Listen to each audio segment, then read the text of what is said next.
Olá, gente amiga, que Deus abençoe abundantemente. E nós vamos aqui prosseguindo sobre essa história maravilhosa de descobrir como a Bíblia se tornou um livro, como essa revelação divina se tornou um livro. E eu aconselho você a ver essa série desde o começo. Hoje nós vamos entrar aqui na patrística. Patrística é um período que nós sabemos que filosoficamente ela é entre o primeiro século ao quarto século, mas há quem diga também na teologia que foi um tempo a mais. Mas nós vamos iniciar aqui pelo contexto. Estamos aqui ali por volta daquele envio de Jesus. Se você olhar o último versículo de Mateus, Jesus diz assim, ele dá uma ordem à sua igreja e diz: ide por todo o mundo e pregai o evangelho. Você conhece essa passagem? Então ele dá uma missão de anunciar no mundo todo. É uma missão universal, é uma missão católica, não é uma missão só de uma localidade como se tinha costume da época. Só que aí entra a problemática. É para pregar o evangelho. Só que Jesus, ele não escreve os evangelhos. Ele não escreveu nenhum livro.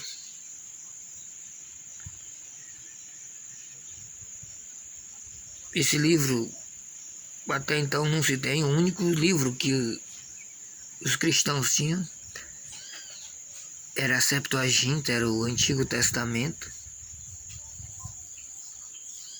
E onde estava esse evangelho a ser pregado? Se você fosse um dos discípulos, você acharia isso estranho? Você questionaria: cadê, mestre? O livro, eu estou doido para anunciar no mundo todo, mas cadê o livro? Você seria um desses que acha que para a igreja anunciar, ela tem que se basear num livro? Então, é algo que soa até esquisito fazer esse questionamento. Mas era o contexto do início da igreja. E a igreja, ela vive até hoje esse desafio de levar o evangelho por todo o mundo. Só que não tendo evangelho, anunciar o evangelho é levar a boa nova de Jesus, seus feitos, seus milagres. Levar essa salvação, mas com a autoridade não de um livro, com a autoridade da boca do apóstolo. O apóstolo, ele tinha autoridade porque o apóstolo era a testemunha ocular do que ele estava falando. Mas estava ficando um pouco poético, mas a realidade é que não foi fácil. Não foi fácil porque, só para você ter uma ideia, se você pensa que na sua comunidade hoje é difícil evangelizar, você vai imaginar que agora não tinha Novo Testamento escrito. A igreja sofria perseguição judaica. A igreja sofria perseguição de Roma, do Império Romano. A igreja seguia avançando por comunidades que falavam grego, e o grego tinha muita influência ali efervescente da filosofia, e o anúncio do evangelho era combatido com a filosofia que se tinha, e por um certo lado foi problema, mas de certo modo também ajudou a filosofia ajudou a fortalecer o pensamento cristão, principalmente as ideias de Platão. Tinha a problemática de judeus que se convertiam, mas não queriam aceitar Jesus como Deus. Então ficava uma conversão assim, e isso ia gerando complicações no meio do evangelho. Tinham gentios que se convertiam, mas não conseguiam abandonar a sua cultura. Tinham cidades comerciais como Coríntios, que era promíscua, corrupta,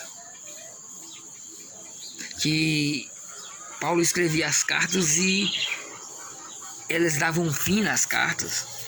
Se você ler as cartas que estão na Bíblia hoje, de Corinto, você vai ver como essa comunidade era complicada.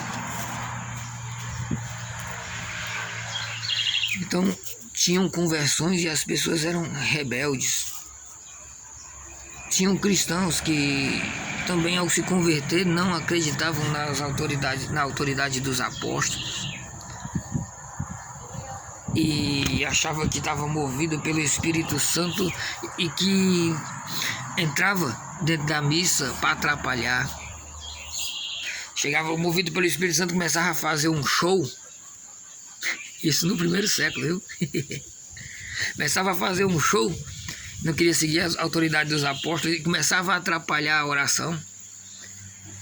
E aí a igreja fortaleceu nessa época, foi aí que se fortaleceu a oração litúrgica, para que ninguém pudesse falar nada que fosse profano e atrapalhasse. Então, para ter esse zelo do que estava sendo professado, estava sendo rezado, que estava sendo lido, não tivesse nada de heresia, era melhor ler do que falar coisas da sua cabeça, coisas egoístas.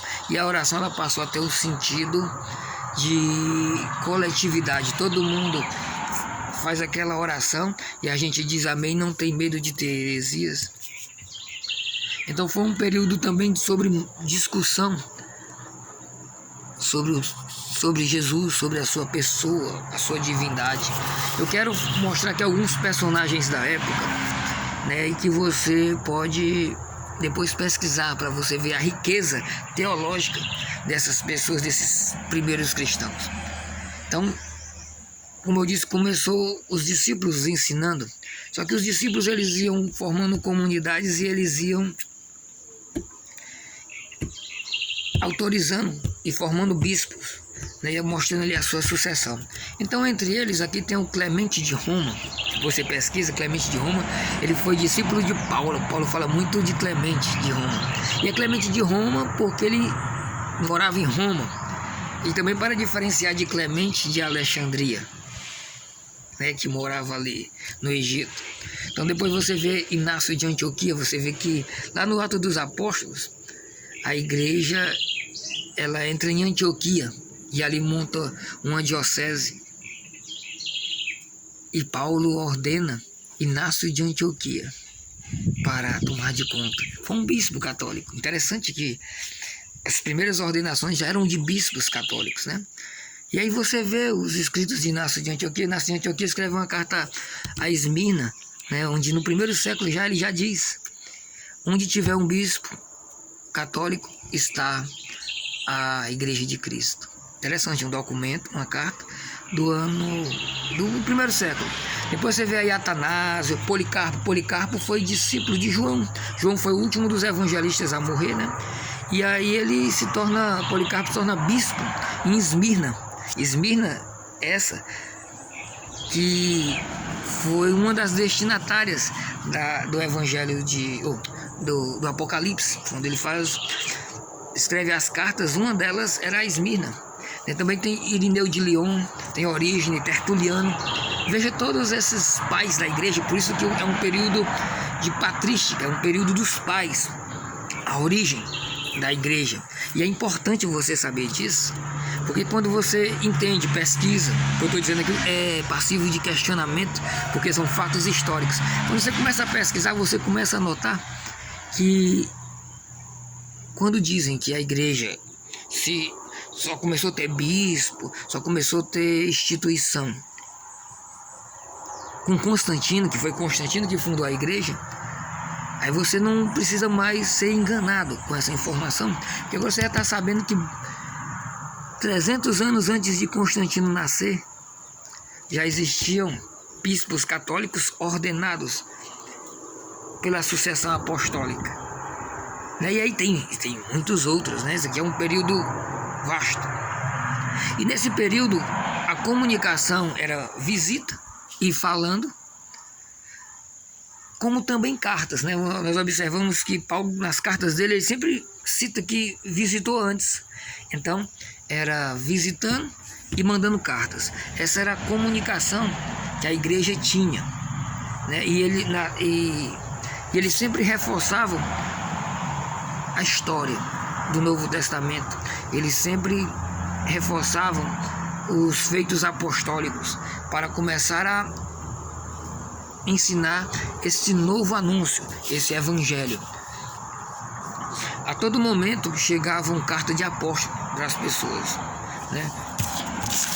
Eu vou puxar aqui na minha colinha aqui. E eu queria deixar bem claro que nesse período todinho de patrística, o assunto mais abrangente era sobre quem é Jesus. Quem é Jesus? Estava começando, os apóstolos já morreram, estava ali a igreja nesse dilema de ser perseguida e ao mesmo tempo de estar em comunidades que influenciam a igreja tenta influenciar essa disputa toda, as promiscuidades, as corrupções, e a igreja tentando evangelizar. Mas um dos maiores discursos era: quem é Jesus? É Deus, não é Deus? É nesse período que se aflora cada vez mais o pensamento sobre a Trindade. E a igreja começa a discernir sobre essas questões. Então esse é o momento da patrística. É esse momento em que se aflora a pessoa de Jesus. E já começa a se sentir a necessidade de, em meio a tantas cartas que estavam sendo escritas, tanto por bispos, quanto por discípulos, quanto por apóstolos, e muita gente querendo escrever os evangelhos. Então vai imaginando aí quantos evangelhos foram surgindo, a necessidade de se fazer os livros católicos e como discernir esses livros.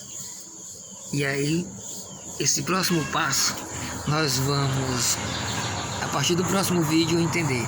Um grande abraço e que Deus abençoe sempre.